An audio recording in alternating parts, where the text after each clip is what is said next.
We're talking about franchises and how to figure out if this business model is right for you. Shannon Wilburns, the co-founder and co-owner of Just Between Friends, a franchise that started as a small sale in her living room filled with children's and maternity items, and is now a $4.5 million company with 61 franchises in 16 states. Welcome, Shannon. How are you? I'm great. I'm excited to talk to you because I know you and your friend had an idea to sell stuff that you no longer needed from your living room, and before you know it, it turned into this full-blown business. So tell me about that very first event. Okay.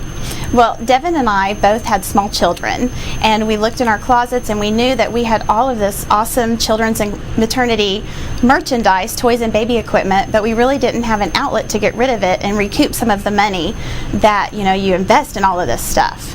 And so we decided to invite all of our friends to bring their merchandise to my home, and we gave them between 65 and 70% of whatever their items sold for. And so what happened from that is we used our kitchen drawers as cash drawers, and someone actually tried to buy the couch, and so but it was actually inside my house, so we treated it like an upscale garage sale.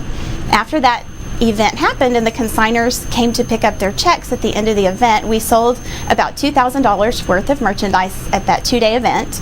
And Devin and I think we made about $150, and we were very thrilled. The consigners came to get their checks, and they were thrilled as well, and they wanted to know when the next event was.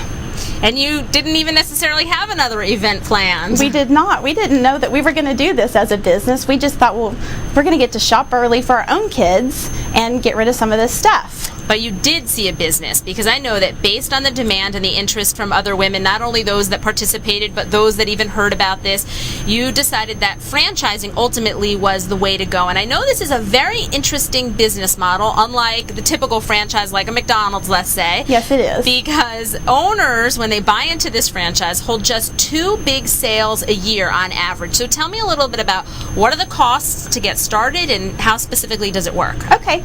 Well, it costs $10,500 which is our franchise fee, and every franchisee knows that they have got to pay a franchise fee, and that's to get in to the business. That's the initial fee that's how they get the operations manual, that's how they get all of the background stuff that it takes to run the business, as well as the name. And so they use that. We give them all of the stuff that it takes to run the franchise, and they get our support. And you're really teaching them how they can build these events, build their customer base, spread the word, how to get the word out about what they're doing. We do. We give them all the marketing materials that we have, which is a big part of our branding, and so we expect them to use that to be able to go out into the communities and gain consigners. These consigners make 65 to 70% on their items, and so they go out really with a passion for their business and tell everyone they know about it, so that they will in turn become consigners and then also shoppers. And I know that these sales that people host throughout the country are a range of sizes, from a small event that maybe attracts a few hundred shoppers and grosses about $10,000 to a huge 8-day blowout where you had 10,000 shoppers that brought in $450,000 in sales. So there's a range in terms of what people can expect when they sign on with this business. That's true. The nature of the business is that each of the sales grows by about 50% sometimes.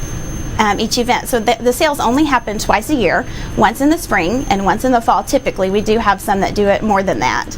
But the sales grow and grow and grow, and it's rare where a sale will actually make less in terms of gross sales from the sale previously.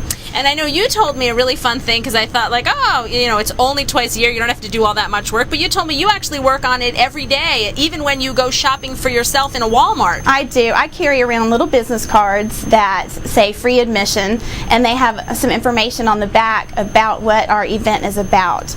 And when I'm shopping at Target, you find moms in your everyday life, especially if you are a mom. You run into them, you're in moms groups, play groups, you see them at church and other areas in your life, and so you're around them all the time. So it's just so simple to give them a little card that says, this is what my business is about. And if you're running a franchise, that's what you should be doing. You should have a passion for your business and not be afraid to tell people about it.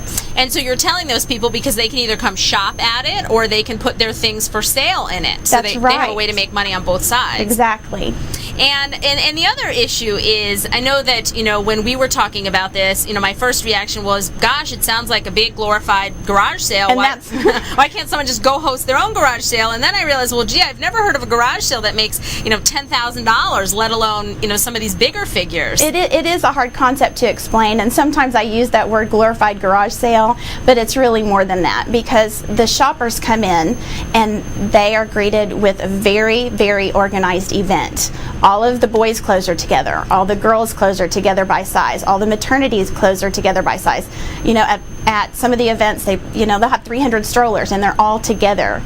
Baby beds are all together, car seats are all together, and then all the toys are also by age group, because you have infant toys, you have toddler toys, and then you have just normal elementary school toys on up to DVDs and stuff like that. And as a franchisee, one of the things that you're spending money on is a venue. And I know you said some of the smaller events take place in places like churches, and bigger ones could even rent out a stadium or fairgrounds. That's right. We have enclosed venues, so people can rent fairgrounds, they can rent churches, if the churches will let them do that, and convention centers. So we're all across the board. That's probably the most difficult part of our franchise system, is actually finding the venue, because you need so much space.